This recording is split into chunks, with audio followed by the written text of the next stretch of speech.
Assalamualaikum warahmatullahi wabarakatuh. Saya di sini Ania Rizkyana dengan NIM 021 akan memaparkan atau menjelaskan materi 2 mengenai sejarah K3, norma K3 dan peraturan perundangan.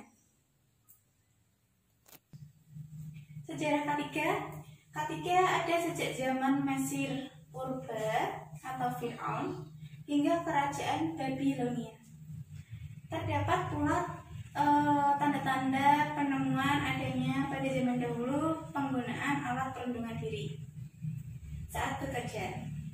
Tetapi pada zaman dahulu hanya beberapa para pekerja yang menggunakan APD, dan itu pun hanya kebijakan temporer atau sementara. Saat revolusi industri abad ke-16, di Eropa terutama Perancis dan Inggris masih belum adanya kebijakan atau aturan untuk perlindungan tenaga kerja. Bahkan pada saat itu, banyak karyawan yang dipekerjakan hingga 16 jam sehari. Tak hanya itu, anak-anak di bawah umur juga dipekerjakan dengan paksa sebagai buruh. Saat itu, para pekerja yang sakit harus menanggung resiko atau penyakitnya sendiri, dan perusahaan tidak menjamin untuk mengobatinya. Tetapi ada pun perusahaan yang menanggung atau bertanggung jawab kepada para pekerjanya. Tetapi semua itu hanya bersifat temporer atau sementara. Akhirnya keluarlah undang-undang pertama kali pada tahun 1800 saat di Perancis. Kemudian diikuti Inggris yang berisi perlindungan terhadap tenaga kerja yang bekerja di pihak-pihak atau pabrik perusahaan yang didirikan dan pertambangan. Sedangkan Indonesia sudah mempunyai UU Tenaga K3 di tahun 1970, yaitu UU nomor 1 tahun 1970 yang berisi atau tentang keselamatan kerja. Jadi pada tanggal 12 Januari 1970 dijadikan sebagai hari lahirnya K3. Namun implementasi nyata K3 di Indonesia baru mulai pada tahun 2000-an. Undang-undang pengawasan kerja yang berisi K3 dikeluarkan pada tahun 1916.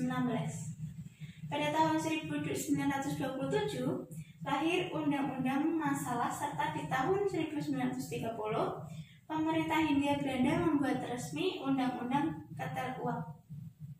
Beberapa waktu setelah proklamasi Undang-Undang Kerja serta Undang-Undang Kecelakaan, khususnya tersangkut permasalahan kompensasi, mulai dibuat. Adapun norma K3, norma yang harus dipahami dalam K3 yaitu yang pertama, aturan yang berkaitan dengan keselamatan dan kesehatan kerja. Yang kedua, diterapkan untuk melindungi tenaga kerja. Dan yang ketiga, risiko kecelakaan dan penyakit akibat kerja.